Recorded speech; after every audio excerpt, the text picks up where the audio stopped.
কষ্ট দিয়ে একটা কথা বললে মানুষের ধৈর্য সীমা এখন শেষ। এখন তো এগুলো করার কথা তোরা আল্লাহ শুনে তো তুই যে বারবার কমান্ড দিস মাইকের কি লাভ হয়েছে? দেরিটা করি আমরা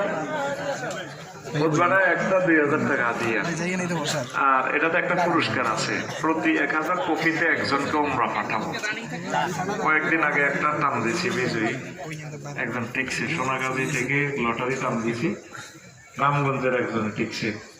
হিটা হলো মোনাস 2000 টাকা দিবি, নিয়া দিবি মাল হাবি, এটা কোনো কথা না। একটু জুয়া লটারি নাও, লটারিতে হইলো 10 টাকা দিছ, টিকিট পাবে কিছু। আমি যেদিন মহাঘুমে